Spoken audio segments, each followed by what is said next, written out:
I can start up because I'm excited. I don't know how longer I can contain this. So, this morning I woke up, checked on Twitter. Wait, we're doing like a... Yeah, you can do an intro, or you can literally just pick it up if you want. We don't even have to say what we are. We don't have to say who we are. We can just move on and be like, Twitter. Okay, but something kind of exciting happened. Sorry, not to cut you off, but the whole shtick and name behind Jerry Rigged is the fact that we literally throw things together, and that intro is so pathetic. I love it. So yeah, just go. I like it. Oh yeah, that's funny. So Twitter. Yeah, yeah, Twitter. I missed my hand. Oh my god. I'm gonna go back to deep throating this mic. I'm sure you know this, Chaz.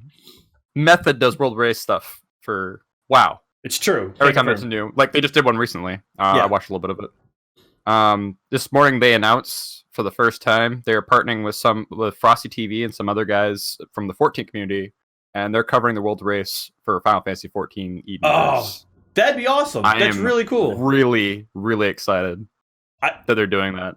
Raiding is seriously, still to this day to me, the coolest activity in any video game ever. And Race is just so good.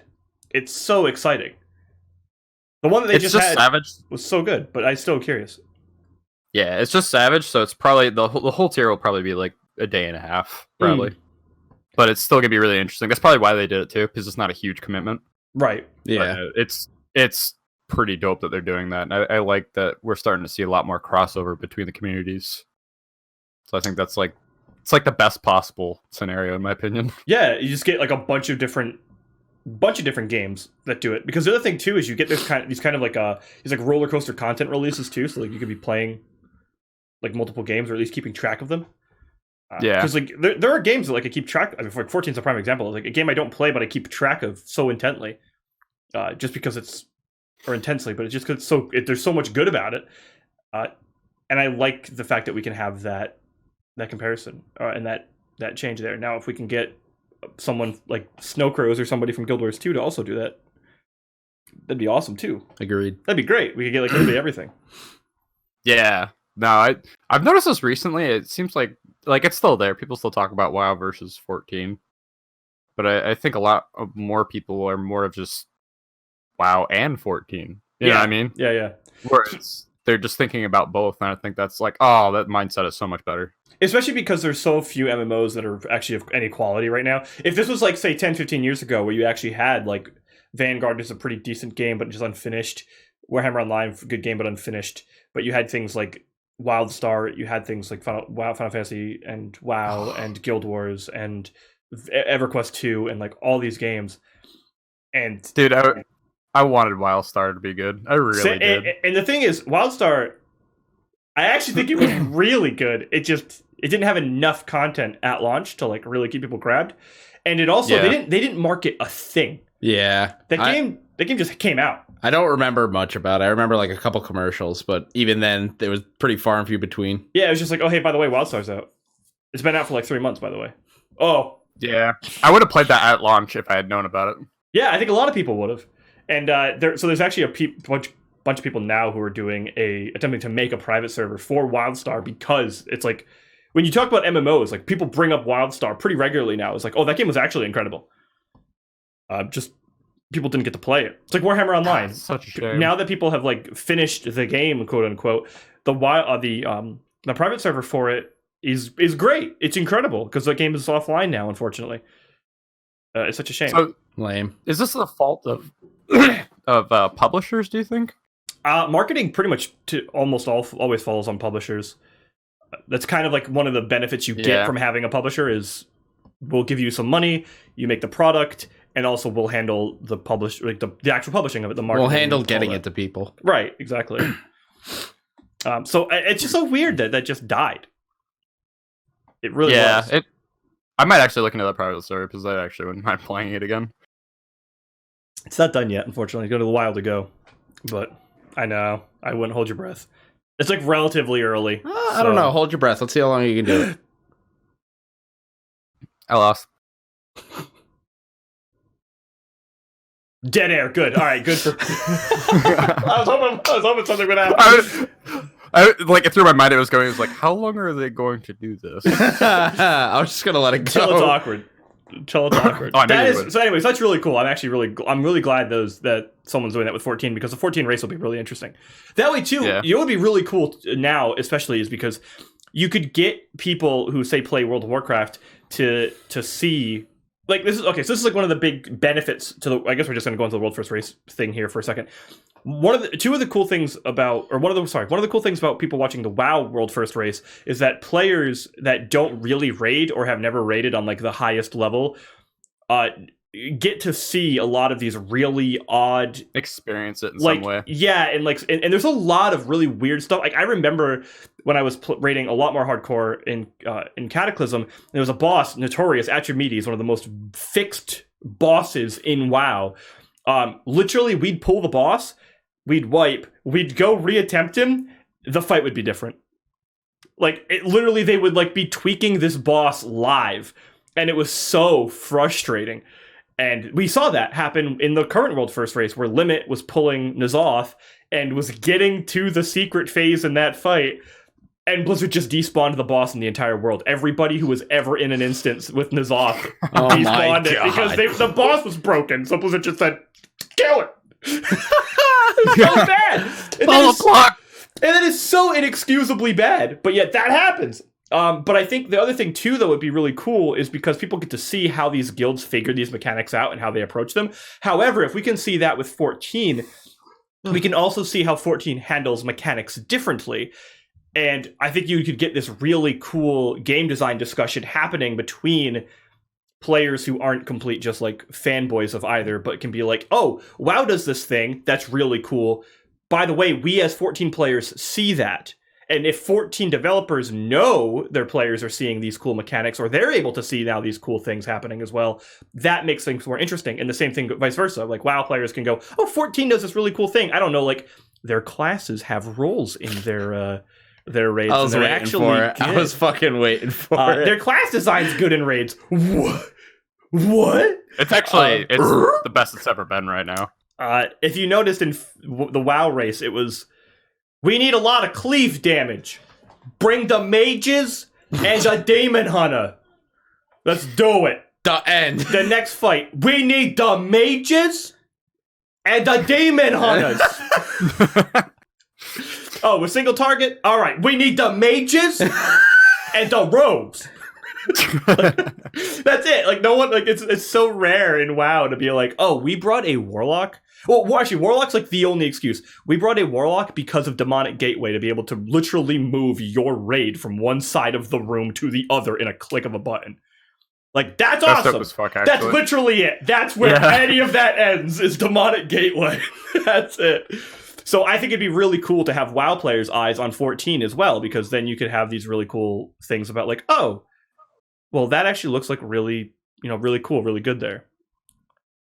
I wish they do stuff like that more often, because to me, WoW has always sounded like where every class has some really, really crazy unique skills, like the Warlock skill you're just talking about, like the Demonic Gateway. Yeah. And I wish they played to that more, where you could come up with, like, this... Obviously, you could just bring a bunch of mages and a couple of fucking demon hunters, right? And you could kill a boss. Yeah. But if there was a strategy that would be better if you had some of these classes like Demonic Gateway to transport your team or something like that. I mean, you're right. Played more to that. Yep, exactly. And the thing that's a shame is this, like, not to go on. I'm not going to go on a tangent too much, but the thing that's a shame is this used to happen in WoW, but with something like a Race to World First being so publicized, it, in a way, almost now pushes more especially if there's like a name like Method behind it, because Method is also so closely intertwined with WoW. Yeah. WoW players are going to watch it because they watch Method stuff, or they watch such and such's stuff. You know what I mean? Like for a while when you had there were like a lot of cross gaming guilds like Curse or SK, like, which was basically Curse, but like Curse Gaming had like a guild in every video game, right? It was like people would watch Curse. They didn't care what the game was. And you can still have that with stuff like Method. I think that would be really cool. Well, even look at stuff like Counter-Strike. People who will watch like Counter-Strike watch Cloud9 streamers and or FaZe streamers. And And they'll watch every Cloud9er phase thing ever. Yeah. Regardless of what game it is. That kind of devotion. That kind of devotion is pretty cool, I think, in my opinion. I think it's cool that, like, in somebody's head, these people playing video games have as much importance as, like, somebody puts on, like, an actor or a musician or something. Yeah. It's similar. I was about to suggest it's similar to like streamers. How it's like some streamers you'll watch regardless of the game they play. Like I was just talking about how I was watching Professor Broman play a game I've literally never heard of. Didn't matter. Escape from Tarkov. I watched Professor Broman. Yeah. Yeah, it's actually funny. There was this actually a while ago. Total Biscuit made this argument about Let's Players because companies, when the whole like Let's Playing thing was becoming like not new, but when it was becoming new on YouTube, the whole format and companies being like, oh, we own the content because it's our game or whatever. And he made a very good argument against that, saying that like, oh no, this type of content, people don't like. People will click your video for the first time because they don't know you and they see you're playing Destiny or something, right? They'll click on it because it's Destiny. They will stay because it's you. Yeah. And that's a very true thing when it comes to anything of content creation that involves a personality. Like acting is very different because acting is different every role. But unless you're doing something like Dr. Disrespect, who's like playing a character. Unless you're John Wayne doing the same cowboy movie for fucking John 30 Wayne. movies. Because it's John Wayne, Randy. Or you're Clint Eastwood, or you're playing the same badass in every movie. You're Will Smith and you play Will Smith in every movie except for After Earth, in which case he should have just played Will Smith. Ooh, yikes. He played Jaden Smith. That there boomer right down there. Stop. Context. Inside joke. He got his legs chopped off so he could play Jaden Smith. Oh my god. All right. So I think we'll come off the world first thing.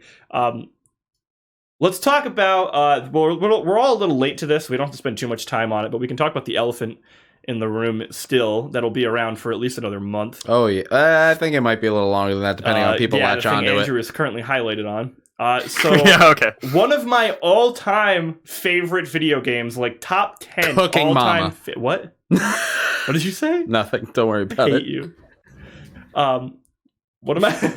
One of my all-time favorite video games, Warcraft 3, got demade, and it was a very interesting experience. So I haven't played it yet. So I'll give you the best synopsis in the world because I am a proper critic and reviewer. You ready for this? Play StarCraft Remastered. Yes. Okay. Yeah, basically. So this is my summation here. Now that a lot of people's like kind of overzealous backlash against it has happened, I think people can have now like a much more reasonable discussion about it. So if we're going to be honest, this is the Warcraft 3 remaster. The single player, they didn't do a lot of what they said they were going to do, which is like recreate a lot of the cinematics and add a bunch of story elements, especially revolving around Jaina and Sylvanas. Yeah. Honestly, I don't mind. I'm cool with that. I actually would rather they didn't add new things because the things they were going to be adding were to closely tie those characters into what they became in WoW, which I don't like. So yeah, it's like I'd rather them just keep those characters, especially not Sylvanas. Oh my god! Right, and just keep those characters the way they were. That's Warcraft 3. Like keep them the way they were. So isn't Warcraft 3 kind of like part of the inspiration for WoW?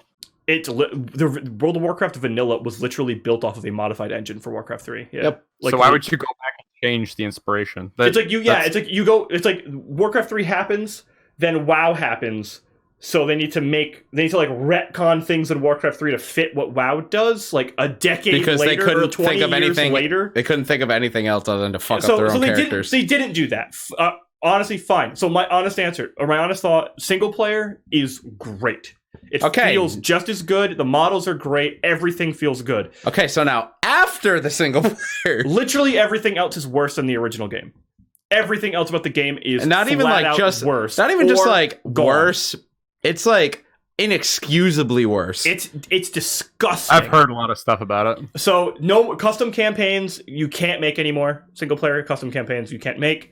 So the whole EULA about the owning the mods and whatnot. The thing is that EULA is like really weird because there's not anything new, but they've changed the wording, and the wording is very aggressive, which is why you have a lot of these, like a lot of those games, like the Dragon Ball Z RPGs, have actually come back, which is pretty cool. But they're very, very aggressive about that.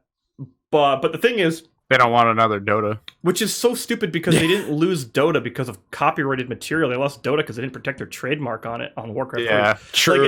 Like, the EULA doesn't help them there. That's the thing I still don't understand. People keep like everyone. That's the big like thing is Dota, but like they didn't lose Dota because of that. So it's really strange.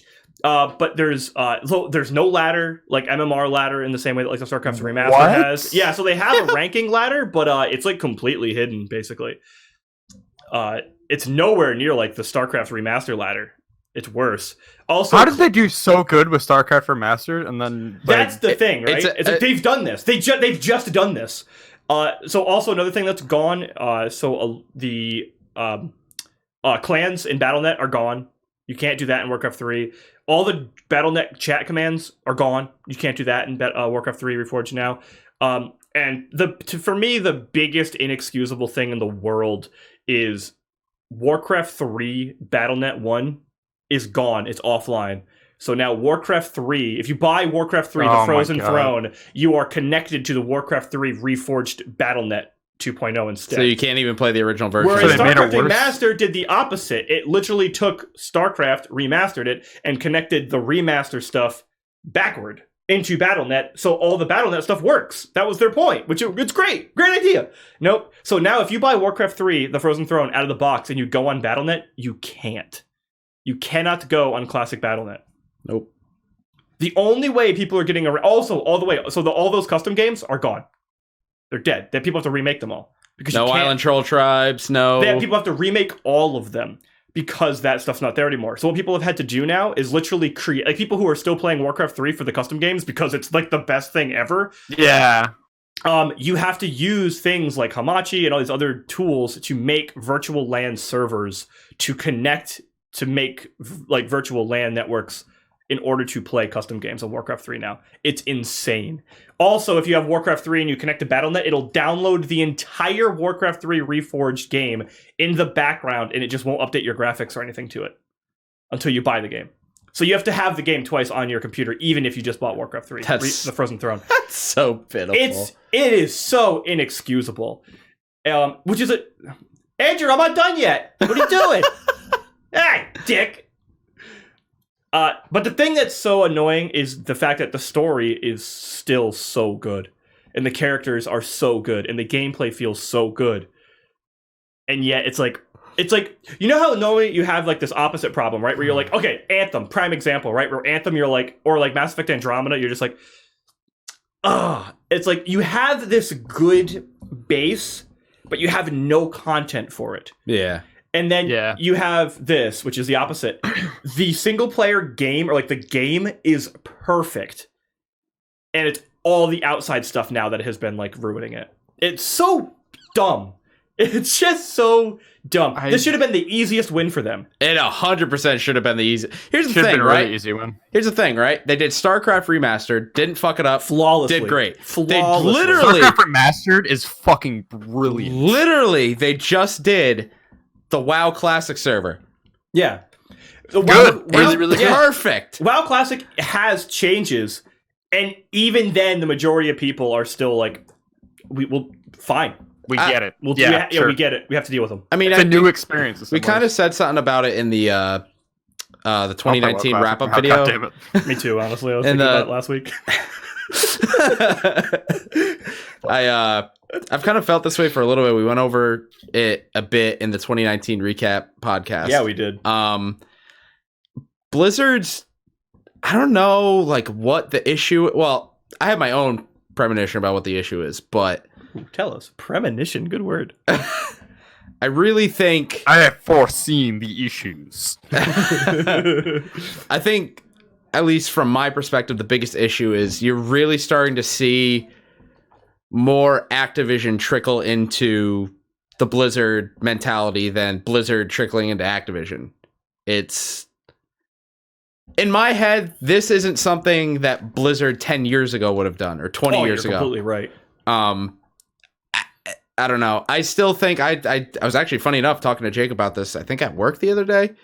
I really think the Activision acquisition of Blizzard was really an overall damning thing to Blizzard. Well, so to be like kind of really pessimistic here. When Blizzard and Activision first ever did their thing, it was right after Wrath of the Lich King had been released, and people were like, "Oh God, like that's not good." And then everyone had felt like, if this is the thing, you had a group of people who were like, "Great, so the next patch in WoW is gonna suck. Watch." And then a lot of other people saying, "No, the next patch is going to be fine because that stuff's already made.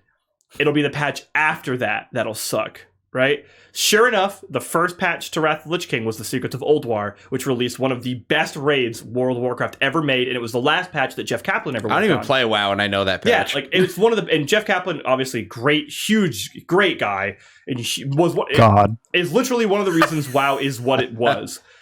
And then the next patch after that was patch 3.2, which I constantly say is the worst patch in WoW history. Yikes. And flipped the entire mentality of behind catch-up mechanics, behind welfare gear, behind this whole idea about, like, the game is no longer the patch or the game. It's now, like, when a new patch comes out, everything else is irrelevant. New patch is the only thing that exists. Almost even... Everything changed. You could even just say, like, to expedite it, just, like, it just took the economic system of World of Warcraft and literally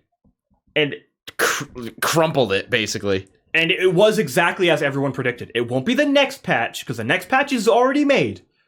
It'll be the patch after. We'll see the results of what kind of that... And it felt and that was also the same patch we got the first ever store mount purchasable item in World of Warcraft. I think was that patch. It's like everything was there. Retarded horse. That retarded horse. But it's so there was the mount was called the Celestial Steed, right? And it was literally a horse, a model of a horse that, like, the model already existed in the game, okay? And it was just a different skin. It looked starry.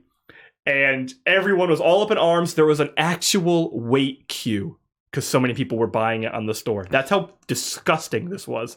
And it was $15. Like, 25. Oh my God. And $25. And people like me were like, this is the worst thing you could ever do. It's a subscription-based game. Like, this should be content in the game, right? Yeah. Like, there should be something I do to get this. And Total Biscuit made it especially with how much the subscriptions were back then. Still $15 a month, like, still. Like, it's insane. Back then, too. Right. Yeah. That was way different. So Total Biscuit, though, made a video famous called That Retarded Horse, and it's about... retarded horse! He got a bunch of people who bought the skit, like, the thing, to be in one of his videos and hype them up, and they're all like, oh, I'm gonna be in Total Biscuit's video, and the whole thing is trashing them out. Like tell your wife / girlfriend. Wait, who am I kidding? Your mother, your sister. It's so good. It's so good. And then he sold a shirt that was like the Celestial Steed, but it was like all derpy-faced. I wore it to BlizzCon. It was great. But I don't know how we got there. Oh, the Activision thing. But that was right after the Activision merger, yeah. I think to me, what's more egregious than what they did to Warcraft 3 is the response that came like a week later. Like that, I'm sorry, that apology video is fucking pathetic. Yeah, Blizzard needs to, in general, like, so this is the problem. There's a part of me that, like, I don't care if a company says sorry. I don't care about those words. Prove it. That's what I would rather have. At the same time, what they did this isn't just like a new game, right? And it also isn't just like, I don't mean to keep cutting you off, but okay. Like, it's also not even that. It's just like this random game like that it's not even like this game that Blizzard made that just they randomly decided to make a remake or a remaster of. It's fucking Warcraft 3, brothers. Exactly. Like, that's the thing. Yeah. They knew how important this game was to them and their community, and they still lied and fucked it up. So for so long, I think until StarCraft 2 came out, right? Like, people would consider Warcraft 3 one of the best RTSs. I think it would go further, one of the best strategy games ever made on any platform. 100%. And then you had StarCraft 2, which I think was the first RTS to like finally really challenge that. Because the only other real challenger, I'd say, is probably Age of Empires 2. Yeah. But like still, like the Titan games. And you fucked it up. Like, not just a little bit. Devastatingly.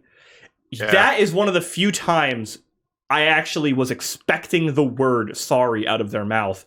Because, like, this is a legacy of something, right? This is people's nostalgia. This game has been being played for like 20 years, And it'd not be even like that. if they fucked up StarCraft Remastered.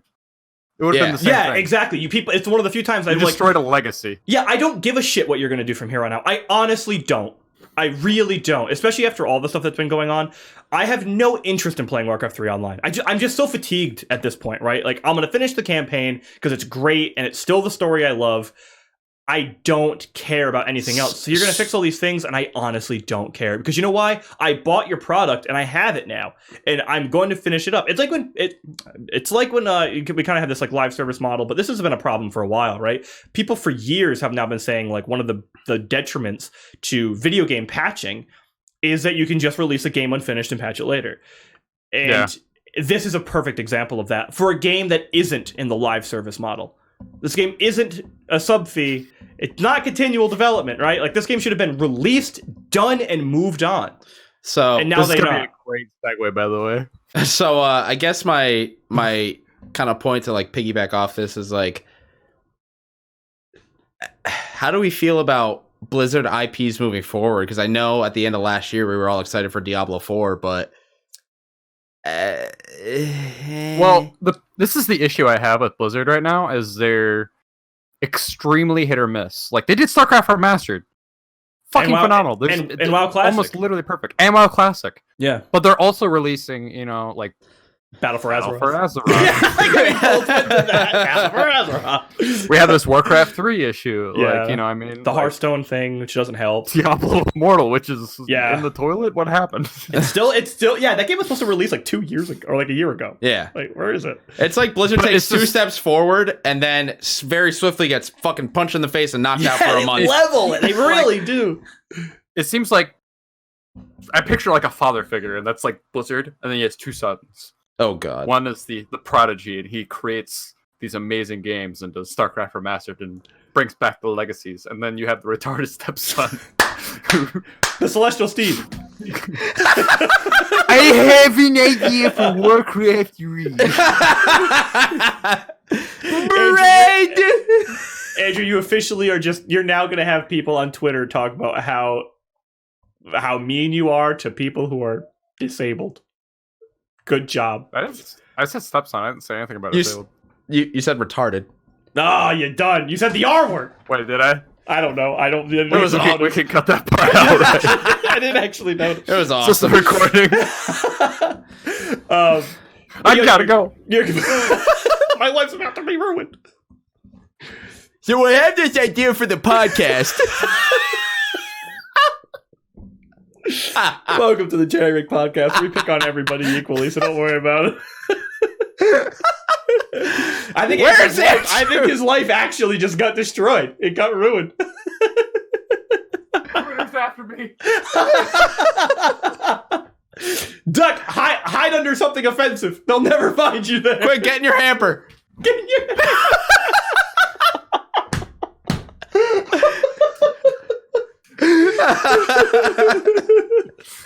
Oh my god. So anyway, speaking of unfinished games, Anthem. I do like that segue. That was good. Oh man. How do I? There's a way. There, I did it. Oh, we skipped this one. We'll get back to that. It's fine. Yeah, I skipped 2. We can go back. Yeah. So I mean, there's not a lot to say about Anthem, but it is interesting that Anthem is going to be getting a full redesign, complete core redesign of the game. They're redesigning the actual gameplay loop, the loot system, the way a lot of that works, and hopefully, more importantly, they're making content for the game, which would be great.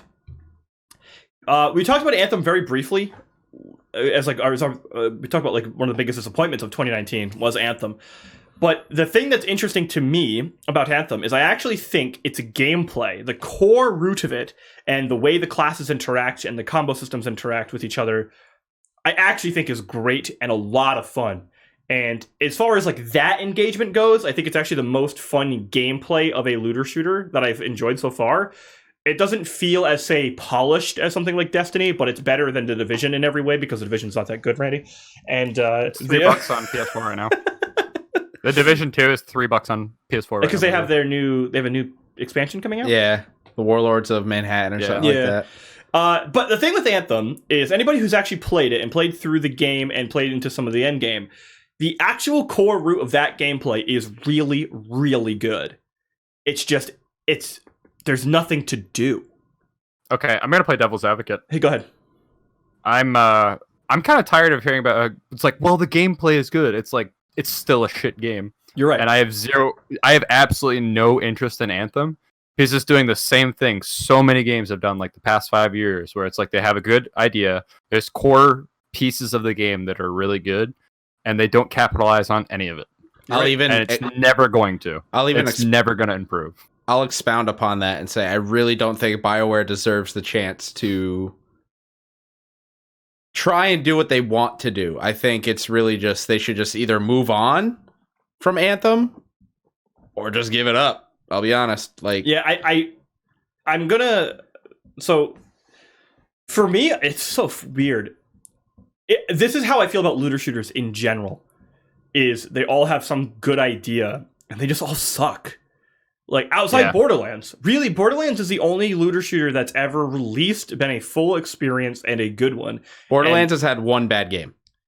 Yeah, and it's like it's not even that bad, right? It's like it's bad in comparison to Borderlands.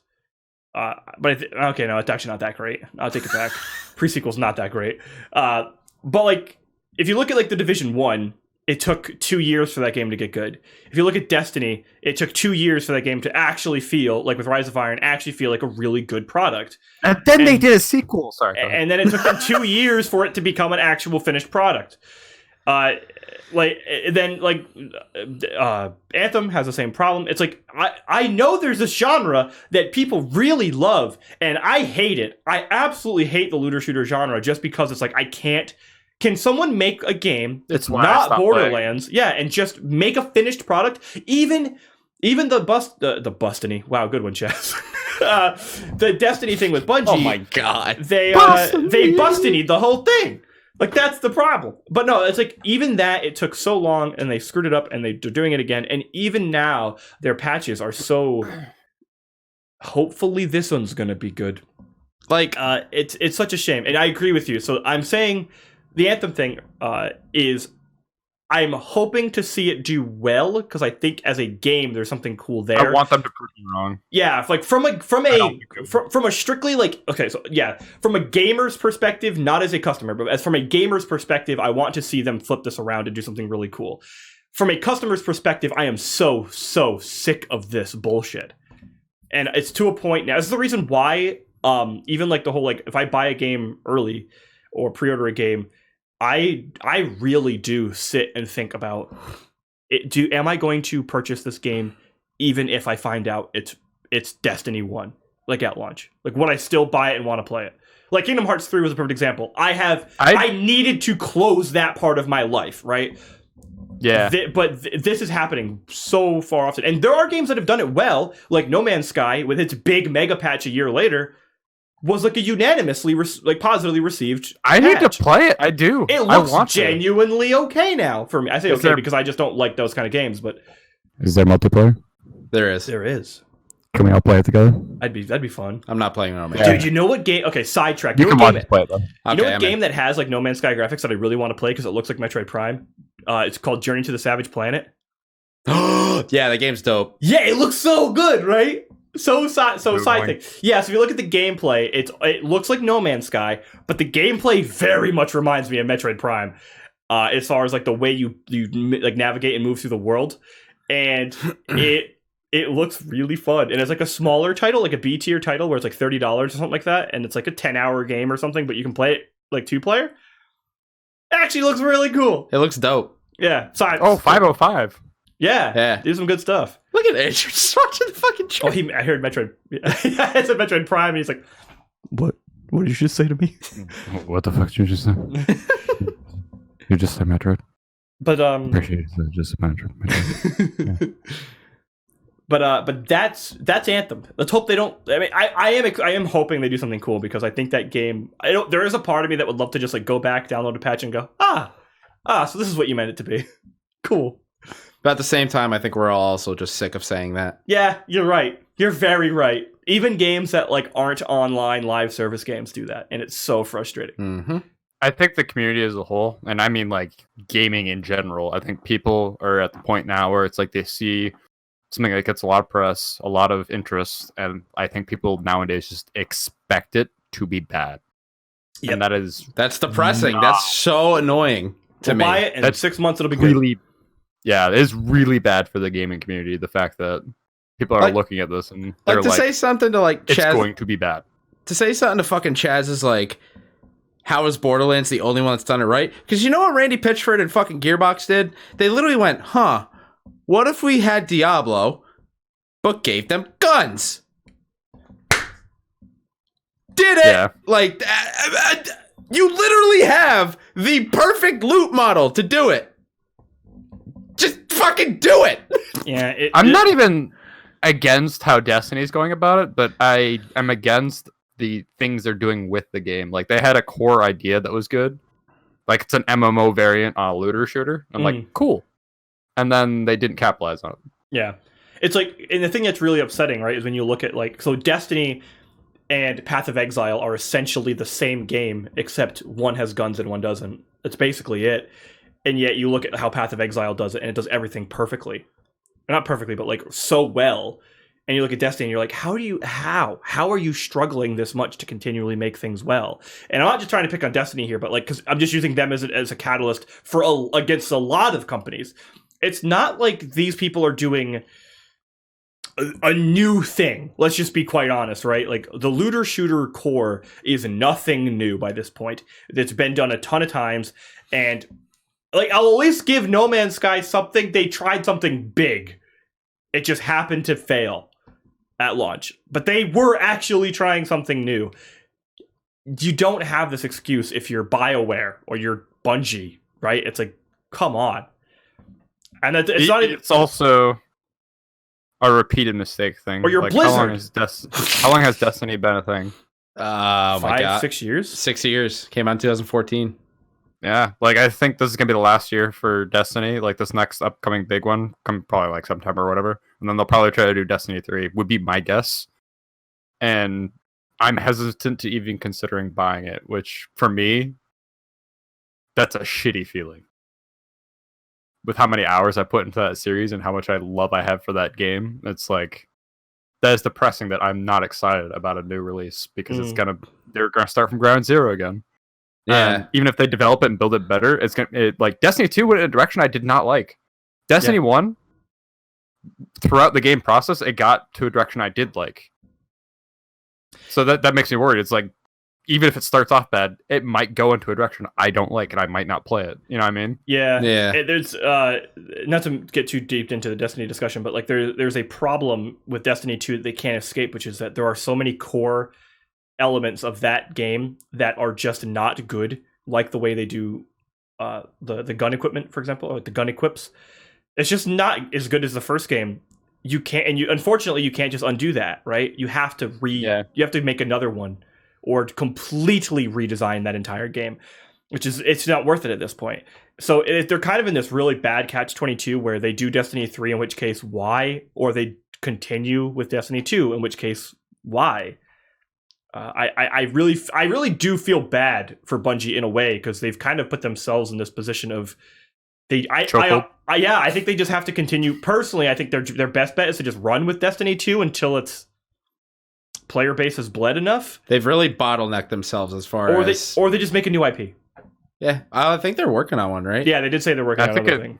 I think a new IP would be cool. I think it'd be way better than Destiny. I'd be down. Like, as far as interesting goes. Yeah. So let's kind of circle back a little bit to the top here, Andrew, because we know what game you've been playing lately. But let's talk about some stuff we've been playing. Andrew, I really wanted to just try to transition to the one that's on the bottom, just because. Okay. That's a good note. Zelda? Possibly? Have you? What? Oh, games we've been playing. Oh, sorry. I think I have. Yeah. Okay, Andrew, what games have you been playing? There's Zelda? something above the crossed out thing I missed. Possibly? Okay. So what have you been playing, Andrew? Did I just move that? Hold on. Yeah, you did. Oh my God. Welcome to the Jerry Rigged podcast, by the way, where we literally just throw everything. My camera's on a bed. You're right, Andrew. What have you been playing? You know what came out a couple days ago that I haven't played yet because I still haven't finished the goddamn vanilla game? Fire Emblem Three Houses got a new expansion thing. Yeah, it did. I'm so excited for it. Yeah. It looks really good.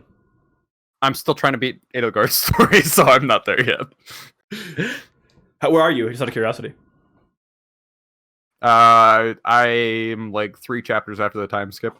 So I did Golden Deer, got to like chapter 15, and was like, I'm kind of bored, honestly. Okay. Like the story, like nothing was really developed yet, and like all I could think about while playing Golden Deer was, what the fuck is going on in the other two? Right. Like, yeah. Because their characters sound so much more interesting. The Golden Deer are definitely like the kind of neutrality force. Yeah. Which, in a game like that, kind of feels boring to me anyway. Yeah. So it's funny because and... Riley loves them. That's his favorite, I think, so far. Of course he does. I could see that. Yeah. But I've been doing Edelgard's story, and I sided with Edelgard. Smart. So I was against it, and already the differences that I'm seeing, story development wise, character development wise, it's like there's so much thinking to be done. Yeah. It makes you fucking think because it's like, am I really doing the right thing? And you like see how these like how much do you guys care about spoilers? I'm sure you don't. Chaz. I'll probably never play it. So the game's been out for 6 months at least. Yeah. So and I'm in chapter 13 or something like that. And just in town, I was talking to a random guard dude, and he was talking about how random guard dude. From... Is it the guy outside the big chapel? No, it's one inside. That's not random guard dude. That is the guard. It was an actual random guard dude, okay. not your fucking bro, homie. Yeah. But no, there's this guy. It was a random soldier. He was talking about how he defected from like the church army. Yeah. And he was talking about what's her face, Rhea, and how she's changed and how she like talks to herself and mumbles. And I was just like, yeah, oh damn. Wow. That's a big impact I was not expecting. The best thing about Three Houses to me is that it treats war narratively so respectfully because it acknowledges so much that perspective is such a key aspect of war. Because what you're doing, like if you're playing through as the Black Eagles, it clearly seems like all this other stuff is wicked and bad, and then you do hear things. It's not super clear. Well, but then you'll have the opposite effect where you're also like, oh, I don't know though, like we're also being a bit aggressive here, and we're seeing the tragedy of these characters you've grown to love and fight for ideologies that you also agree with. But they're on the other side, and you have to kill them. And that is a really tragic experience, especially when you do play through multiple houses. But so, for example, if you pick the Edelgard route, there are things that in that story that you get, key details you get, none of the other stories get. Like there's the ending, especially, and I won't go into the spoilers, obviously, at the ending. But the ending for the Edelgard route has something in particular occur that none of the others have they don't even remotely touch. Huh. And that's why Riley and I were talking. When Riley and I were talking about it, we were like, "Oh, we actually think the Edelgard ending is the true ending because like there's the way it ends out." But like I played through the Blue Lions as well, and the whole thing is different. Like you're like, "Oh, the church may have its problems." But the sheer good that they're doing so outweighs the negative effects of it. And you're seeing that case of it. And it really does make you be like, oh, I don't know, man. Like, but fuck the church. Yeah, right. Oh, I know. If you play the Black Eagle storyline, fuck the church. But like that's the thing I love about Three Houses though, is it really, and then the Golden Deer are just kind of caught in the middle of it all. Which is also tragic. Yeah. It really is. It's like, we have to strong arm you because we need you to pick a side because we genuinely need you, or we're just going to have to get you out of the way because we can't afford to have you not a part of it. It's like perspective and just whatever information you're allowed to get in life that's basic. Like that's war. Sometimes war isn't a matter of like a good versus bad ideology. It's just opposing ideologies. And I think Three Houses handles that really well. Sometimes there are genuine missions, and I think you've probably felt this too now playing it, where you finish the mission and you're like, I'm not satisfied. Yeah, like I genuinely am not happy about this. Ray, just fall asleep with the story development? No, just kidding. But yeah, like I did one recently where I finished the chapter and it's like I'm playing a little bit of Golden Deer. You know, some people from the Golden Deer house died, and I was just like, that sucks. Yeah. But anyway, what games have you guys been playing? Randy, what have you been playing? What have you been yelling at this week? Only one thing I've been yelling at.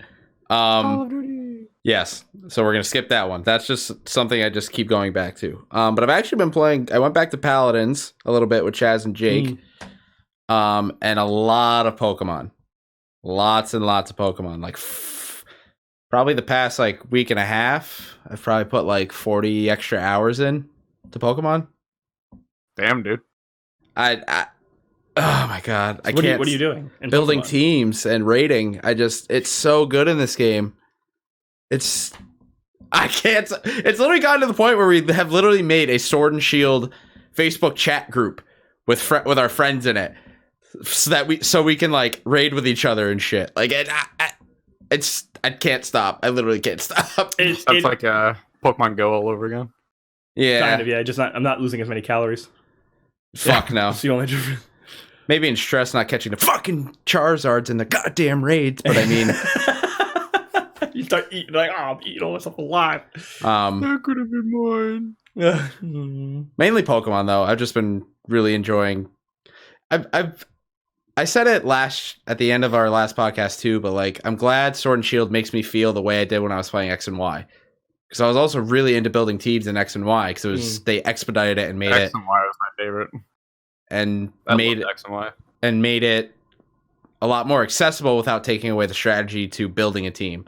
And Sword and Shield does that also, but gives you more ways to make sure that the Pokemon you're making will actually be what you want. So I've just been really enjoying that, like going through raids, catching a Pokemon, checking its IVs, and then like if they're not good, you go and bottle cap them and train the IVs up, and then you go buy EV vitamins and train the EVs up. It's really cool though how like people. So I know there's like a lot of Pokemon hate right now because Temtem is doing things really well, but people are like they really undersell how complex Pokemon actually is. It's really incredible. Cap? Yeah, you said bottle cap. I thought you said cap them. Like they're not bad cap them. They're not good enough. Bang! Your IVs suck. Bang! No, you bottle capped. Oh, you bottle cap them. You think they did it intentionally? Because that does sound a little cap them. Just cap them. Yes, they had to know. They had to know. But yeah, I think people really undersell Pokemon a lot. A lot. What about you, Chaz? So I've been playing. I just started playing Wolcen that just came out Thursday. New ARPG, very much in the form of Diablo. God, I want to try it. And holy shit, is it so good so far? Like genuinely incredible so far. The biggest things I have to give this game are one. It feels better than Path of Exile. Like, Path of Exile's content is the best on the market, bar none. But it doesn't feel good to hit an enemy or, like, attack. It's very hollow in how the animation is. The combat loop of Path of Exile is not what killed it for me, but it's definitely the weakest part of the game. Which is depressing. It also doesn't look very good. It looks gross. Like, it looks like a crummy game, which I guess fits PoE, but it just looks crummy. Yeah. But Wolcen literally looks what Diablo 3 should have looked like. It's very gothic fantasy and very decrepit and sad and horrible. I love the camera angle. Yeah, it's really good. And, also, can I just say, Chaz, when you were streaming it on Discord the other day and you opened up the skill tree, I was like, all right, I'm sold. Yeah, so the skill tree, take my money. So we'll get to that in a second. But so the combat and animations feel and look so good. Like everything hits hard. Oh yeah. Oh, dude, just you wait. Are you looking at the skill tree? Because dude, it's It's even cooler than what you're seeing, probably. So this is a cool thing. So everything feels good. I'll just say that. Like, the animations feel good. The skills are real. Okay, there's a skill called, like, the death gun rail or death laser railgun. It's an actual skill, and you pull out this giant rifle, and the thing is, the more you charge it, the more narrow the impact is, but the more damage it does, and it literally is like, boom! Oh, fuck you! It's so amazing. Good. And then there's a Kamehameha move in the game, but there's stuff like... What about that void move that you were saying? skill tree... Yeah, rotate. The skill tree... We'll get there, Andrew. Don't you worry about it, buddy. We'll get there. I'm telling you, it's cool. But there are skills like this thing called Eclipse, and so it's like basically take Zarya's graviton surge, right, like in Overwatch, and it sucks everyone into it. And not only that, but it also does like a damage effect as well. But you can modify every single skill with an allocated amount of points, and it can do certain things. So, for example, one of the Eclipse things might be to be like the damage radius is bigger, or the suck-in radius is bigger, or it's a lower cooldown or whatever. But other times it could be like it pulses continually until it ends, or if you hit the skill again while it's active, it'll stop and explode for damage. Like, there's active elements of this too. All the skills are so creative, and there's some really new abilities in there that like I've never felt in an ARPG. So combat is just the best on the market right now, honestly. Like, beats, I think, everything out as far as feel. Okay, so anyway, there's two mechanics though that make this game like so good for me. One is the skill tree, which I guess we'll just talk about. So the skill tree is basically you take like the sphere grid or the PoE node system, and you start in the middle and you build out. So there's 3 tiers of this thing you can build out. And the nodes, there's less nodes than Path of Exile, which I think is actually a good thing overall, because you still get one every level, but the nodes have more impact. So in PoE, you get a lot of like plus 2% max HP, plus 2% max HP, plus 5 strength or whatever. But in this... So Final Fantasy X, basically. Yeah, but because of this, you get less of them. I'm actually closer to Final Fantasy X. Each of those nodes that may feel like boring stat increases are significant because of that, though, unlike PoE where they have like so many of them. Actually, kind of like WoW Classic talent trees. Like, getting a 1% hit rating is actually really big, and you notice it. You really do. So anyway, so you'll go through. Now, the cool thing you can do is build out your nodes in like these categories, because it'll be like 6 categories, like 2 spellcaster, 2 ranged, 2 melee.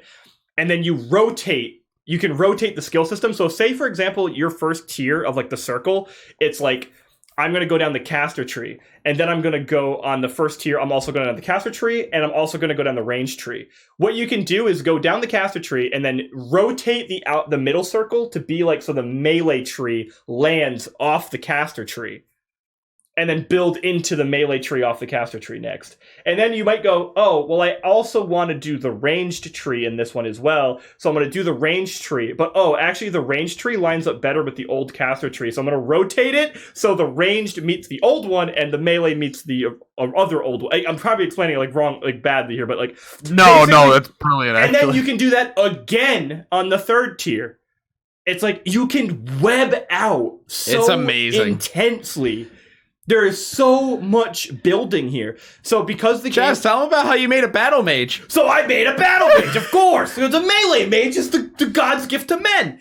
So God, I would never have guessed that. So get this, okay? So this is the other mechanic that is the coolest thing ever. So there's 2 resources outside your health, obviously, but like 2 resources you feed from for your skills. There's willpower and there's rage. The general rule of thumb is willpower is what spells use. Rage is what physical abilities use. And as a melee mage, you can do this really cool fucking thing where you use... So willpower, the way it works is you have these 2... Like, they sit next to each other. The 2 bars sit next to each other. If you use up willpower, right, it'll go down, but the more willpower you use and the more, like, per amount of... Like, so say the skill uses, like, 50 willpower. You'll lose 50 willpower, and your rage will start to generate. Like, say, by, like, a little bit. If you use an ability that, say, uses 100 willpower, you'll lose the 100 willpower, and your rage will generate more than the 50 willpower, because you spent more willpower, right? And that works vice versa. So the more rage you spend, the more willpower you generate. and vice versa. So you do this thing where you beat the shit out of something with your weapon. All right, you hit him with a giant Kamehameha blast, and you use a ton of willpower, and your rage generates, so you start spinning your axes like a fucking fiend and AoEing the entire room, so you're using all this rage up that you just generated, and now your willpower's back up, so you hit your Ice Nova, and then drop an Eclipse on them and suck them all into it. Well, you just used a bunch of willpower, so now your rage is back up, so you start whipping your axes around again, and you beat them all up in the Eclipse, and then you have rage again, so you beat the shit out of them again. It's this constant pendulum back and forth. A trend here. Oh, it's so satisfying.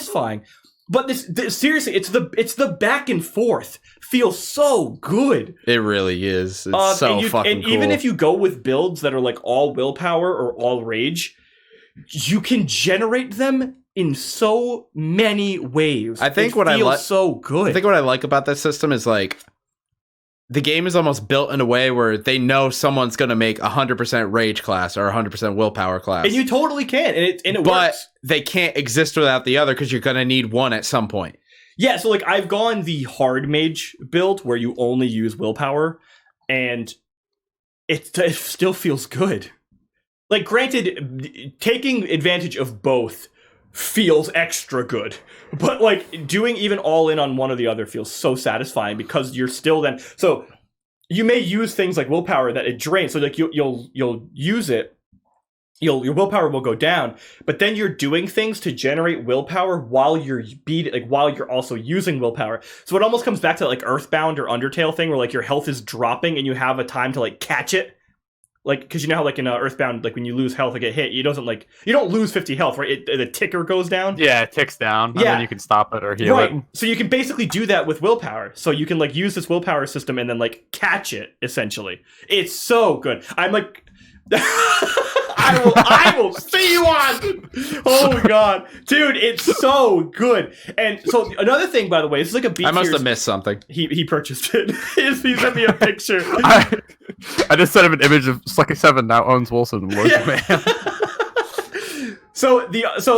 I'll kind of wrap up my thoughts on this. I don't want to spend too much more time on it. But like so one thing, it's a B tier studio, right? Which is pretty important, I suppose. But this game is fully voice acted. Everything is voice acted, which makes the story actually feel really good. Yeah, the story so far also is actually genuinely really good.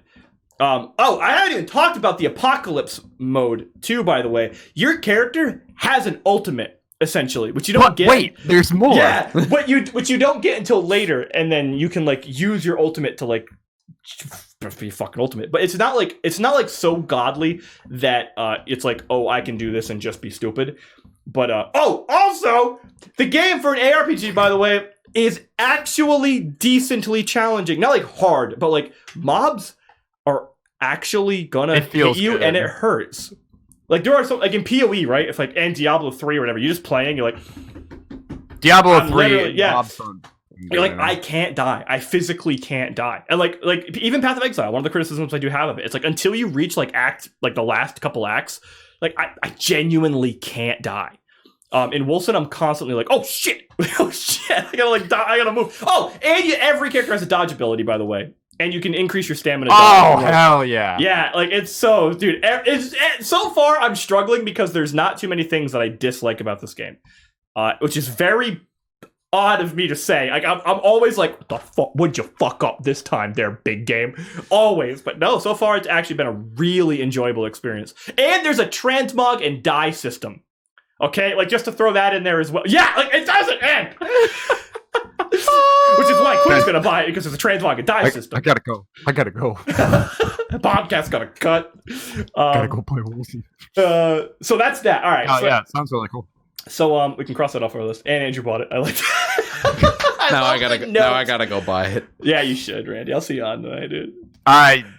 You talked me into it. It's like you're talking about. I'm watching trailers. I'm like, fuck. So a couple things we can get through.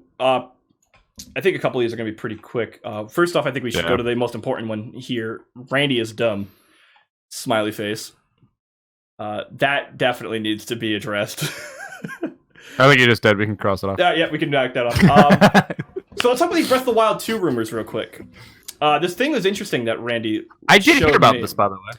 So let's first preface this. Super unconfirmed, super 4chan leak, okay? So speculation at best. Speculation. At best. Please take this with a giant mountain of salt. Blake, because you're probably the only one who's going to watch this. But it sounds plausible. Is the thing it doesn't sound too far. But anyway, for the sake of being, it's fucking Breath of the Wild. Like, let's chat about it. It seems kind of cool.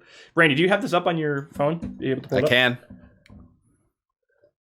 So there's a couple key things that came of this. First is that we're going to be getting a trailer relatively soon, presumably. So, okay, let me do this. The way I'm going to talk about this, and Randy and Andrew can follow along, I'm going to talk about this as if this is true, for the sake of argument. Just to be like, so we can, you know what I mean? Like, so the rumor is we're getting this soon. Instead of constantly being like, allegedly, the trailer might come out. So we're gonna play believe that it's real. Yeah, and then maybe we can discuss how plausible that claim may be, or does it work? Basically, right? We're gonna make believe that we're gonna make believe you didn't burn the pizza. So first thing, we're gonna be getting Basically, we're gonna get something big on this soon. A trailer soon, and the name of the title is fucking time. And then and the name of the title will be The Legend of Zelda: Bond of the Triforce. So first off, I think that title sucks. Sounds like a name. Yeah. We're supposed to believe it, right? Yeah. I don't know. I don't like the name. They should have come up with something else. Fuck. Yeah. So that title sucks. So if that's true, that sucks. As far as getting a trailer, yeah. So no offense, right? Breath of the Wild 2. I think if Breath of the Wild 2 does not come out this year, that's really bad for the Switch. Because we have currently, there's been a thing. We are currently in the longest full Nintendo Direct drought ever. Yeah. Which is a problem. And 2, what games are confirmed for the Switch this year? Animal Crossing. Hey now. No, it's Animal Crossing versus Doom Eternal. Let me be real here. I'm buying Doom Eternal and Animal Crossing day one, both of them. Okay, like I'll be honest here. We currently have every single amiibo of Animal Crossing in this house now. That's the best meme ever, by the way. Dude, the best picture I've ever seen is the one where it's Isabelle and the Doom guy's helping Isabelle hold the BFG up. I think that's the cutest. Have you seen the one that's kind of like that, where they're at the shooting range? No, I haven't. Oh, that sounds so good. But like, so anyways, we have the point is I'm trying to make, we have Animal Crossing coming out March 20th, and that's it for the year, confirmed. Yeah. Obviously, that game's in development, right? That's great. Metroid's out there. That's they're great. Not coming out. Well, Metroid Prime 4 is a long ways away now. That has been completely redeveloped. I think when it finally does come out, it's not going to be Metroid Prime 4 anymore. I get the feeling they're just going to make it something else. Yeah. I don't think so, only because now they're completely restarting from scratch with Retro. I think Retro is now going to be under the pressure that we have to make Metroid Prime 4. I'm hoping. So Bond of the Triforce, a terrible name, a trailer, about time, because we need to see more on it, and we need to know. They need to have a big release this year. Okay, now talk about the coolest part of the article. Which one's the coolest part of the article? I'm just gonna go from top to bottom. I'm looking up and down the article. Yeah, Randy, you tell me. I'll say the things, Randy. You tell me which part's the coolest part. All right, so you'll be able. Okay, I think. Oh, you're talking about the gimmick. Yeah. The gameplay gimmick. So the gameplay gimmick to this game is that you can switch between Link and Zelda inside of dungeons. That's not the coolest part. The coolest part is that there's gonna be dungeons. Yes, that's true. There's gonna be 4 dungeons. Oh god. They're all gonna be the exact same. You hit 5 stuffs and you throw the game away. Andrew! There's dungeons, I was kidding. They're gonna be great. Hopefully. Also, Twitter's coming after you again. Be careful, bud. Go hide behind something. Okay, we all take a look at here. Look at what Andrew got in his room here. Let's see. We got a green bowl over there. We got some paper towels. We've got... Oh, what? What is that? What is that? Change bowl. Oh, wow, you're rich. So the like $1.50 in there. Oh shoot, you could buy Doom Eternal with that. No, you could buy Division 2 with that. You can almost buy Division 2. Actually. So the idea of being able to switch between Zelda and Link in dungeons. This could be really cool. The thing is, I've already gone through the whole like. Reminds me of Wind Waker. I thought the paint mechanic in A Link Between Worlds was going to be horrible. So it's one of the best mechanics like in Zelda, like Zelda gimmicks. Yep. So I'm hesitant to say I think this is going to be really stupid because the last time I said that, they totally proved me wrong. But this could be big, but it also I don't know. I'm not. This is going to be weird because it kind of gives me like Phantom Hourglass vibes, where you're like taking over. Oh, sorry, not Phantom Hourglass, Spirit Tracks vibes. Yeah. Where like you're using Zelda as like the soul to impregnate statues, essentially. That's the only word I could use. Possess. That was the word I was looking for. Possess. Impregnate. Confirmed Zelda and Spirit Tracks has a dick. But that's actually not the route I went. I went Wind Waker because I was like a medley and that's the route I literally went down. Makar. And I loved that. That made the Earth Temple and the Wind Temple so much more interesting. And if you could do that in a manner that wasn't playing your fucking goddamn Wind Waker every single... I was going to say Harp. That's the wrong game. Yeah, exactly. And they made it more of... like, they're saying that you can't use her in the open world. And it's like, okay, I kind of get that. I'll get over it. But wish you could. Is she going to have more... Would she have more roles than I just push blocks and... have one thing I do, like Makar and Medley did. Yeah. Will she have like any sort of combat-oriented role? Can you have the two characters in different rooms at the same time? Like, how is this going to play out? The big question to me is, if this is true, does she play like Princess Ruto in Jabu Jabu's Belly, or does she, or does she play like Elizabeth in BioShock Infinite? Like that to me is a massive. That's difference. free this month. Oh, sick. But you can buy that with the money in your jar then. But the thing is, like, what is her role? It's like, is it just gonna have like we're gonna be in like every dungeon and she's just like Zelda and Link are like off on some like rail on a minecart, like, oh hey, tag me in when you're ready.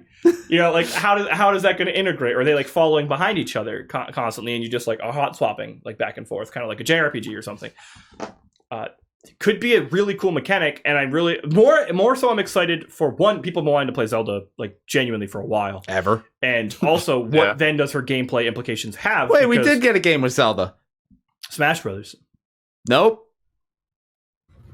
Spirit Tracks. Nope. Oh, Zelda's Adventure. Yep. Andrew, Twitter's coming back. I knew the game you're talking about, so I decided to just exit myself. That's fair. I don't blame you. Do you just Nintendo yourself? Yourself? I think what would probably kill it for me is two things. One, if she is literally relegated to she is the puzzle solver in the dungeon, like you can't do a puzzle without her, and it doesn't become like a relationship anymore. It just becomes Zelda's a tool. It's like, all right, here's a puzzle. Switch to Zelda. Okay, I did it. And I feel like you can't have Zelda, especially in a dungeon, without some sort of combat mechanic. Because let's be real, Zelda has been proven to be one of the highest powered magic users in the Zelda universe. Yeah. So that partially makes me think, because it does talk about in the article that we are getting a magic meter. Or rumored to get a magic meter. But how cool would it be if like Zelda was just like walking around throwing Din's fires everywhere, fucking like or Pharaoh's winds at people? That'd be dope. But I just don't want her to be a tool. Like she is literally the embodiment of the franchise. Like let her shine for one goddamn game.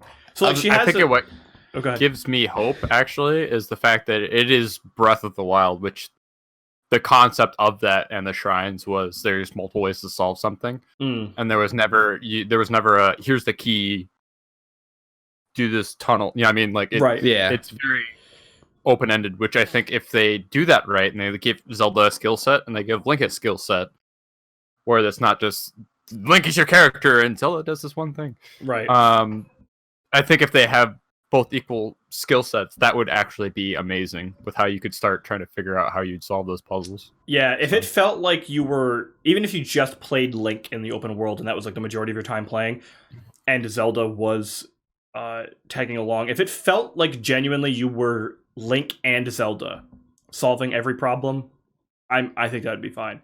The example they gave, by the way, is that Zelda will be able to harness the power of nature to assist Link, like having the ability to change weather. No more rain while I'm trying to climb. Yeah, like that could actually, there could be some pretty cool things to do with that. Like if she had all the extra Ocarina things or Wind Waker things, that like effects, that could be pretty cool. Also, you can ride bears. Hey, That's yo, true, Zelda, yep. play me a song. Hey, Sun Song, stat! Also, there's going to be new items that'll be the slingshot. Why? And a plow-looking weapon that Link can use to attack large groups of enemies. What? So okay, first off, seriously, slingshot. Why? Two, what? Why would I want to beat people with something that looks like a plow? Because why did you want a ball and chain? Because that's cooler than a plow. I agree. If we can get a ball and chain in place of the plow, I'm happy. That's a very specific thing to say for a leak. You get a plow-looking weapon. A plow-looking weapon. You know, every single other time I saw something in Zelda and I was like, that's gonna be stupid, and it was like a weapon or an item, it was usually pretty cool. So it's like, maybe the plow will be fucking dope as fuck. Plow ever. I just imagine you maybe it's a plow with your mount, like your bear, and you plow shit. Yeah, you hack a guardian and put it on the front, and you get the snow out of the way so Zelda can get up to the Guardian's shrine. like, oh, we need to be careful of the Master Sword, and then another Guardian comes up, he's like, no. It's not the Master Sword, it's the fucking bear with the plow. It's the Master Plow. It glows blue. So let's see. I think it's the majority of it right here. It looks like it's basically. The leaker said the trailer is coming relatively soon, which could indicate that Zelda Bond of the Triforce properly revealed in an upcoming Direct. Okay. We keep hearing this whole thing about Nintendo Direct being rumored to come out in February. I've not been able to find anything about that's accurate. Besides like a leak. Yeah, I think so too. I think it'll be like. Well, the thing is, it's weird to me. I think we'll get a direct. I think we'll get a direct on the anniversary of the Switch. Okay, that's not a bad idea. Like an anniversary, yeah. March 3rd. And then they announce it on the which would also be the anniversary of Breath of the Wild. That could actually be pretty. That could work. It's cool leaks. There's a part of me though, it's like, okay, that could be neat. There's also a part of me that's like, nah, you could do cooler than that. Come on, Nintendo. Sorry, we can cross that one off. They might have something on there. Like, well, who knows? Maybe the reason they haven't had a direct in so long is maybe it's a possibility they're stockpiling. Maybe they have a bunch of shit they're about to fucking reveal. It's possible. It is kind of weird to see that the Switch has literally been held up by the indie market for like 6 months because there hasn't been like a major release. Since Pokemon, basically. Yeah. I recently have gone into the Switch store to like look for a new game, and I'm just looking through it, and I'm like, it's like going through Steam, man. There's just a bunch of trash. Katana Zero. That's not trash. It's not trash. It's not trash. That game's intense. All right. Well, in other news, there was a new trailer for our big game coming out this year. I actually have not seen this yet. The trailer? Yeah, I haven't seen this yet. Do we have a nice way that I can play the trailer and we can play it at the same time? I think we do here. How about I just put mine at 4 seconds, you start playing it, and when I see it catch up in OBS, I hit play button. I like it. Hold on, so let's do this. We're going to throw this on. Click the link. YubTub. We're going to click on YubTub, and we're going to get ourselves over to the Final Fantasy. So the thing with Final Fantasy 7 Picking my nose on camera. Is nailed it. The thing on the Final Fantasy 7 Remake is Randy and I especially are very on it. Hold on, we're going to do this. I want to add. I refuse to really have an opinion until it just comes out. Because it's such an unknown factor. Do I want it to be good? Yeah. And this is the thing that annoys the shit out of me. Is Square has fallen flat so many times recently, but at the same fucking time, Square is a part of Final Fantasy XIV, which is fucking killing it right now. Yeah. They're just shooting content out. Am I starting to get really blurry on your guys' camera? Nope. No. No. Why are you guys boyfriend? Oh, because Steam's downloading. Wolcen, probably. Pause. All right, so let's see if we can try this here. So we're gonna try. Oh, I just made a big black box. That's all I did. Look at that. Look at that for quality. I'm gonna put it right over the logo here. Nailed it. It's big. It's black. It's And I black. screwed it up. Welcome to the Jeremy Podcast, where we literally throw everything together right beforehand. Or during. Or during, because that's just how we freaking roll. So we're gonna do this. We're gonna do this instead. We're gonna do display capture. We're gonna do. Oh goodness, this is gonna be pathetic. So it's Final Fantasy 7. Just do that and then hit full screen. Yeah, that's what I'm gonna do. Bam. Problem solved.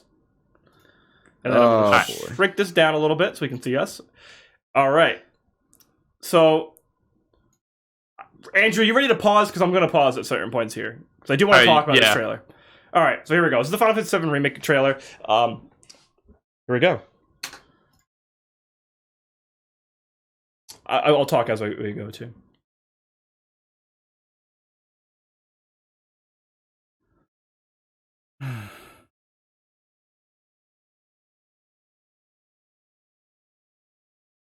All right, hold on, we gotta stop. We're gonna stop. All right, problem. Cloud, that is, dude, show some emotion, brother. Something. So act like you're talking. So I am Cloud, will become soldier. Cloud Strife. So my biggest problem with like the way they do these modern Final Fantasy games, right, is these characters that have been around forever do have personalities. Yeah. So why do they all sound the fucking same? It's pretty accurate, actually. Like, they all talk, their mannerisms, they do everything the fucking same. And it's so infuriating that Square is, just keep, One compliment, though, I gotta give to pretty much the entire trailer. This trailer looks gorgeous. Like, everything in this game visually looks beyond incredible. All right, keep going. That's my least concern with the trailer. Yeah, all right. Give me like a 3-2-1 next time. Stop pausing. How's Cloud looking? Did you line it up? 3, 2, 1, start! All right. Tell me. Reunion. Honestly, you see music by Nobu Uematsu, you just gotta get over everything.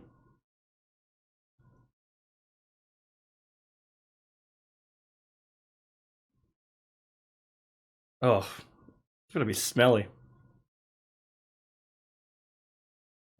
So Materia stuff, all right. Maybe we'll get some more real lore on Materia. I don't remember her. Who's up? Oh, Goddess Palmer. All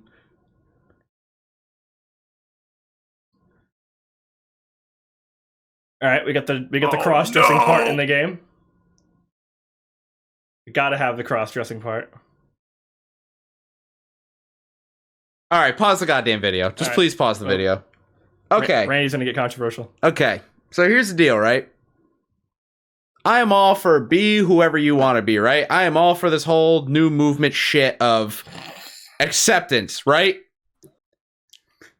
I remember the first time. I remember the first time watching this fucking trailer, that part happened, and I was like, that is so awkward and forced. Yeah, to be fair, the line is odd. The having to throw it has nothing to do with the fact of gender equality. It literally is the line gender. It feels really odd there.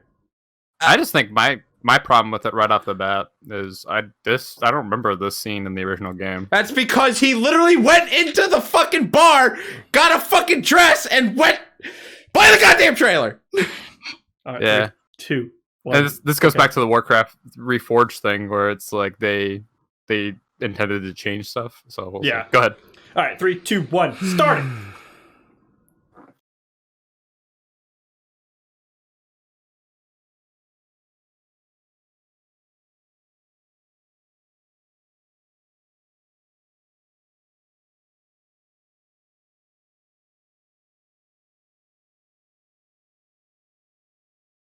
Yeah, we're having a good old time. I mean, I do like Cloud's outfit so far. Who the fuck is this guy? I don't know. I love his voice. I do like Nanaki's voice a lot. I love his model. Yeah, it's really good. Reunion.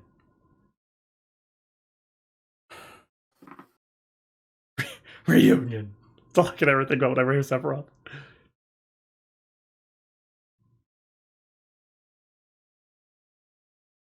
And I do kind of like this is a bit like creepy. The problem I have so far with this trailer is this first bit, all I'm getting out of this is, oh, the game looks pretty.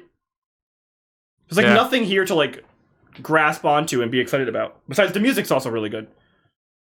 Alright, so we're gonna finally get some gameplay. So, maybe we're gonna wait till the end. So this all looks fine to me, I guess. Like him walking up the stairs looks normal, like our third person. Do we gonna climb 40 flights of stairs again? Oh, please, can we? And load in between them all? There's chocobos and moogles, because they have to be there. So combat looks flashy. I'll give it that.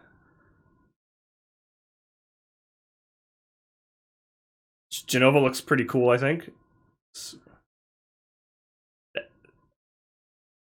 Yeah, that looks pretty cool, actually.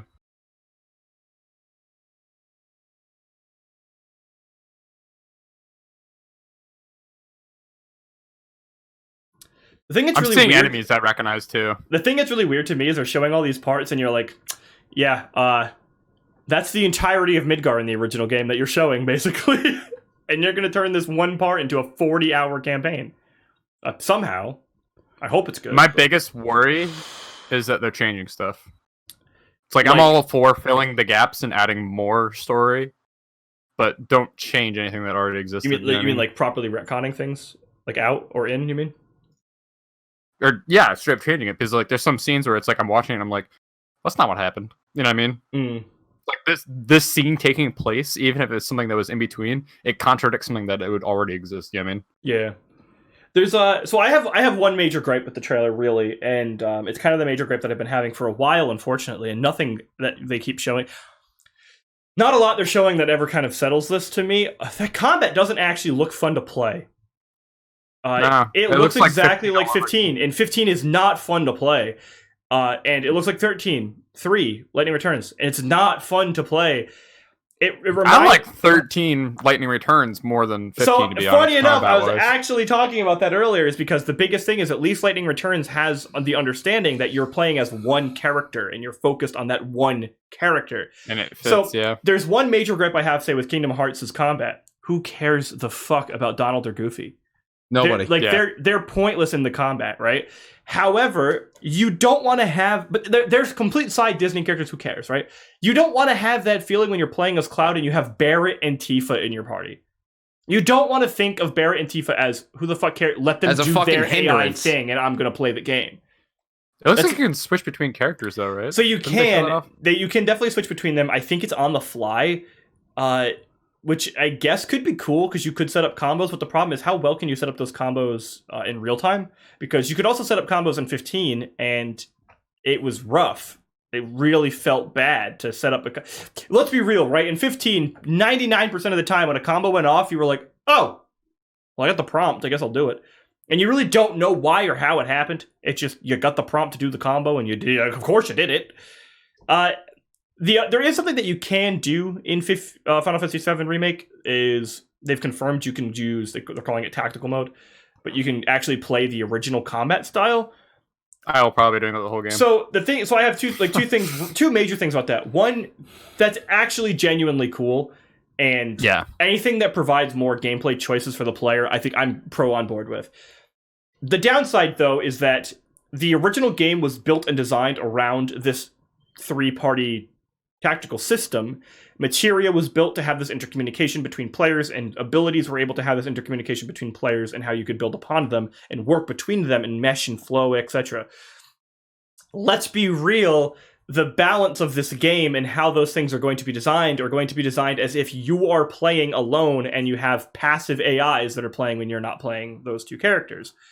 they're not going to be built to have all these really cool active abilities and materia and things that would work better in a tactical system. So I have a feeling the tactical system, while is a great idea, I think it's going to feel like a bare bones version of gameplay compared to the original, because all the other outside systems that would normally integrate with combat are going to be built around a different combat system. That's my largest worry. And so it's like they have a cool thing going here, and I still don't think it's going to work out, because they're very different gameplay types. So, oh, okay, sorry, Randy. I didn't even see you back there. I was waiting for this. So, number 1, I hate the voice acting.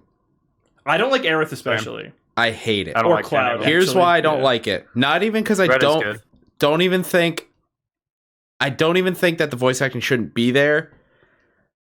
It's just, for whatever reason, I don't know who's directing these people in studio while they're recording their lines. Everyone sounds so absolutely fucking melodramatic. Or bored. They could be talking about the most incredible battle they've ever been talking about, but their inflection makes it sound like they're talking about a 3-star restaurant that served them an undercooked stuffed potato. Yeah. Like, it is so jarring to me that I can get more emotion and feeling out of Barrett swearing like an asshole in a blue text box from 1997. Or in Advent Children. Yeah. But I listen to him speak in this, and I'm like, you sound fucking stupid. There's no inflection. There's no anger. There's no passion. And Tifa's, there's no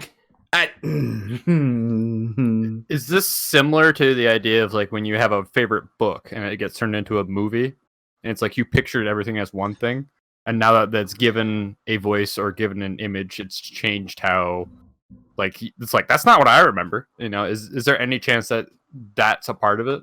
Probably. I'm sure there's going to be a level of bias there. That's a definite, right?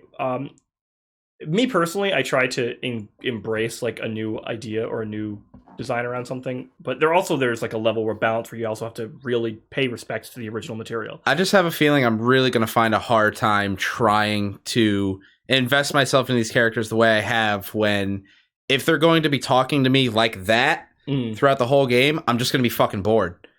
Second thing, the fucking ATB system sucks. Yeah, it's really sucks bad. A fat nut. So, for example, I'm not sure if you know this, Andrew, but in the combat in the game, your items are tied to the ATB system. So when you do, they literally ripped basically the Hollow Knight combat, where if you want to use an item, you have to deal damage to enemies to build up a bar, and then you spend that bar on abilities or items equivalently. So you have to deal damage to get to build up the 2 bars. This is what they showed so far at the time, was 2 bars. But you fill up the bars, and if you fill up one of them, you can use some items or some abilities. And if you fill up both of them, you can use bigger items or bigger abilities. The biggest thing for me is that items and abilities seemingly share the same resource in a lot of ways. They share the same catalyst to be used in the same way. Like, I think you still need to have MP to use an ability, but you also need to have the ATB bar built up to use the ability as well. If that stays, that is horrible. Like, that is just a horrible design choice. The other thing is, just in general, the fact that you'd have to build up damage to use an item is like the dumbest thing in the world. Like, that removes a lot of strategy, and the reason why it works in something like Hollow Knight is because it's a fast-paced hack and slash. Final Fantasy is not fast-paced, even if you're using the 15 combat. It's not fast-paced. It's way slower. It's way more methodical than, say, like a game like Hollow Knight. So tell me what sounds more fun, right? Let's take original Final Fantasy 7, right? And the remake. Let's take them and let's put them in a boss battle. Let's say you're fighting Ruby Weapon, arguably the hardest boss in Final Fantasy 7. So let's... And 14. I'd rather do it in 14. So what sounds more entertaining or more engaging? Being in a time-based combat system where you have to plan ahead of like, okay, for this guy's turn, I'm just going to defend. Then this guy's turn, I'm going to use a potion because I have to. And then I'll use quad slash for Cloud. And then next turn, I'll be able to heal Tifa. And if they go down, I can use a Mega Phoenix, right? It's all this planning and strategy. And it's the way that Final Fantasy 7 is built. Versus fucking the way they're doing it now, where it's like, oh shit, I gotta use a potion. I better smack him in the fucking toes until I can throw a potion on myself. that doesn't sound fun to me. There's no strategy to that. It's literally, I better hope I live this combat so I can use a fucking action bar. Like, that sounds so counterintuitive to me. That, or are you just going to always sit on a resource that you'll never use? Like, you'll always leave at least one ATB bar unused, right? Until you need it. But this is one of those things, right, where it's like, I get to a point. I get why they don't want to do the original tactical combat as like the first focus of the combat. One, technology has come a long way, so you can do more interesting things. I think that's fine. I think the fact that they want to do something more engaging in combat-wise, that's fine. It works in, say, like Kingdom Hearts, for example. Excuse me. However, there are so many other design choices that exist around Final Fantasy, especially the idea of having these multiple parties. So, for example, why ask yourself this question: why in Final Fantasy do you get new party members constantly, and why in Kingdom Hearts do you not? One of the key reasons is because in Kingdom Hearts you're playing as Sora, and the other two are irrelevant, right? And the game is built around that, and even narratively knows not to provide those other people as members of your party. Final Fantasy is the opposite, so they have to be there. And the combat now then has to do something to take advantage of that, but the advantage of that is to have this passive AI, and you're looking at the UI here in these trailers, there's no commands, noticeably at least, where you can instantly communicate with the other members of your party to do something. That we can see, at least. There's a chance it'll happen, but that we can visibly see. And the attack moves are attack and uppercut. Like, if the attacks are way more maybe like fighter combo, that could be cool. But everything I've seen about the combat so far looks like 15, and I'm not excited. All right, so here's my breakdown about the whole thing. After like hearing you guys talk and seeing the trailer and everything, I mean, yeah, it looks good. I agree with you, Chaz. It looks great. I think it seems like to be their focus. Not a fan of the voice acting, but then that goes back to what I said earlier. As far as the gameplay goes, like I can't judge it. I want them to do something new because they do the same thing as the first the original Final Fantasy VII. Then I might as well just go play the original Final Fantasy VII. I still enjoy it. I still think it looks good. So why would I play a new version? You know what I mean? That's my 2 bits on that. I can't judge the gameplay. I have to play it. It's still a work in process to see their menus and stuff like that they have on screen. It's going to change, and I can't trust it, and I can't look at this and try to assume how it's going to play. I don't think it's going to change too much further, man. I need to try it. It comes out in 2 months. That's not too much time. Regardless of that, I still need to play it. No, I do get you there. Yeah. It, you know what I mean? We can speculate all we want, but we have no idea how we'll actually feel when we play it. Yeah, my biggest concern is just from using experience between the last 2 games that they've made that use a similar combat system. They're really going to have to do something to win me over with this one. Because so far, the weakest parts of 15, the weakest part of 15 entirely, the story is the story. Yeah, it's pretty bad. But the combat is like so frustratingly boring. It's boring. That's really the biggest sin. Is it's boring. But yeah, I think. Do you have anything else, Randy? You want to talk about? Nope. All right. No, but. I'm about to go into the tangent on 15. Never mind, go ahead. The thing is, this kind of comes back to kind of almost like the Warcraft 3 thing, though, where it's like one thing that Square does need to acknowledge is that you're talking about one of the biggest games in gaming. This isn't like best RPG. This is like one of the biggest games of all time. They need to do this right. This can't be you release it and the first episode is bad and you fix it in the second one. You can't do that. Can't take a legendary game that did so much for its genre and release it and it be crap. No, Andrew, they can't.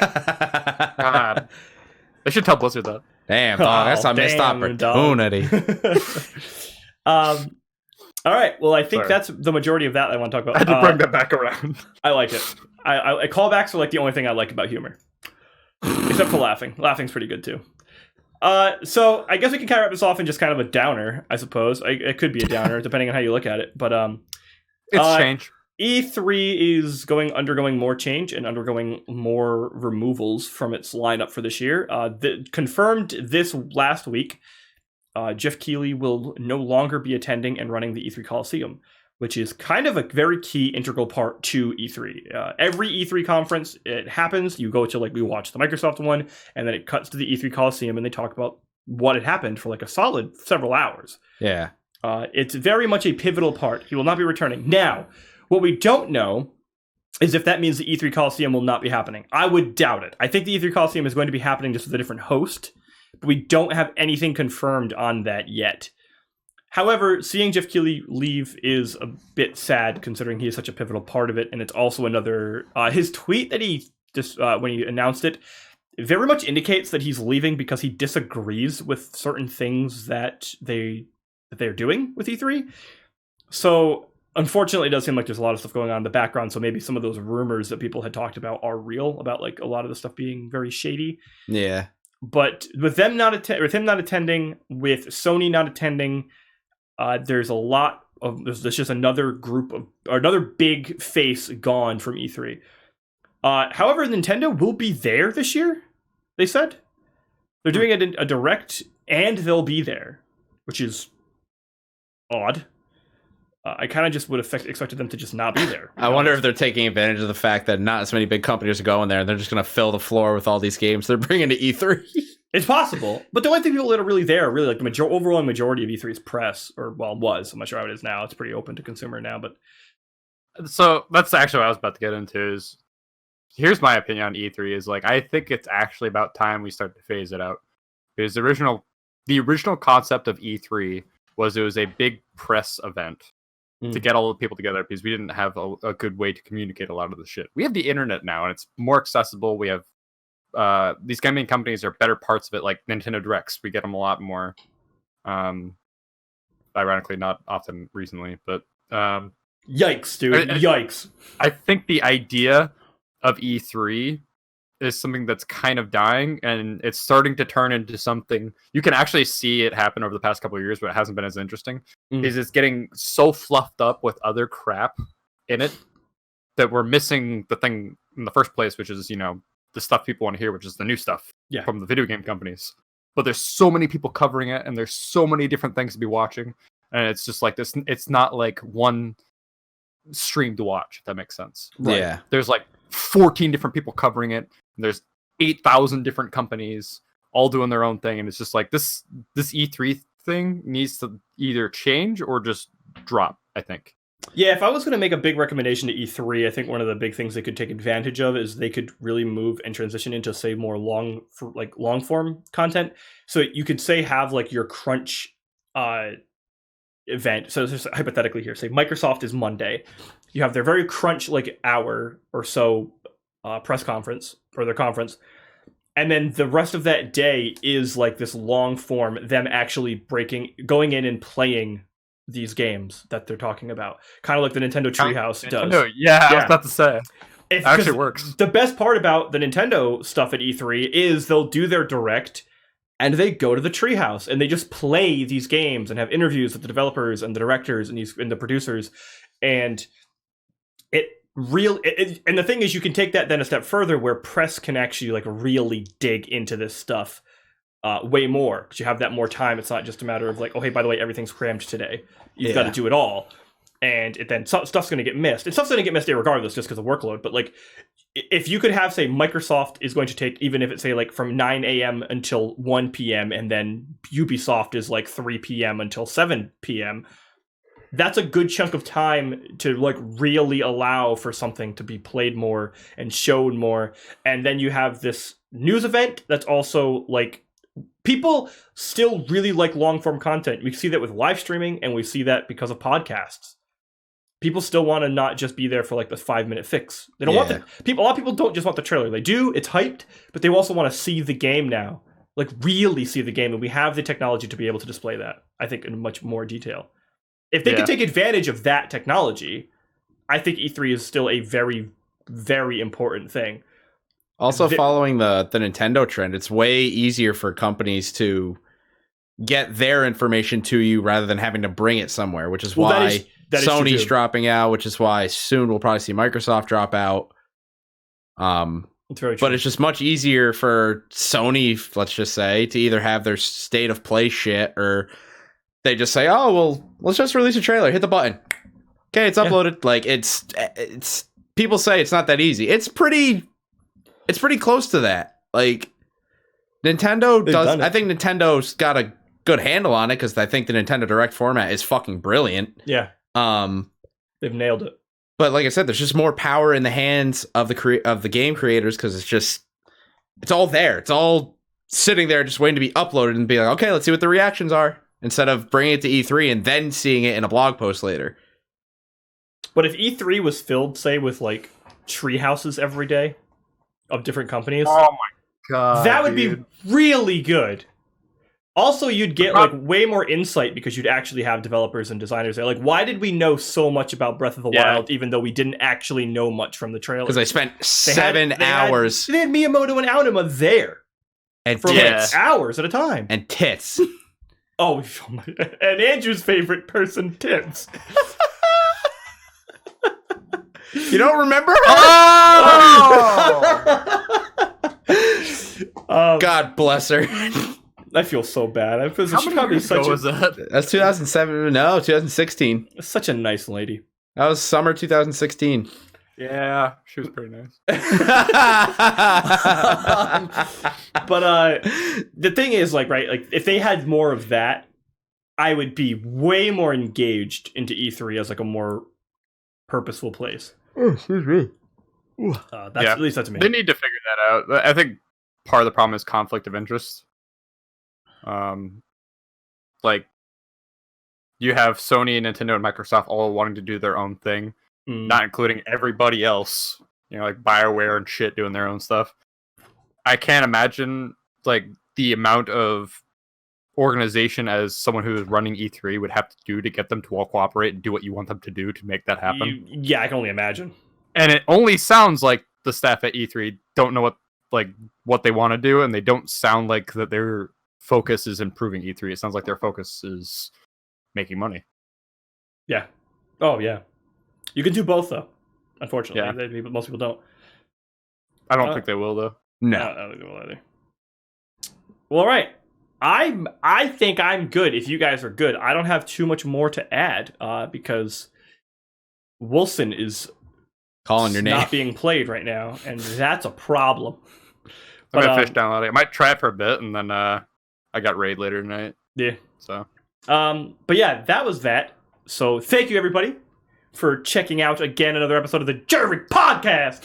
Because Randy looks like he wants to say something stupid, and he's prepped and he's raring to go. But thank you very much for watching. Seriously, if you enjoyed, please feel free to join the Discord. Please feel free to just subscribe and hit the like button and all that fun stuff. If you made it an hour and 45 minutes in, thank you, Blake, for watching. And also, if you'd like to donate to the Get Andrew a Box to Live in Fund, it is www.luckyslucky.gov. Lucky.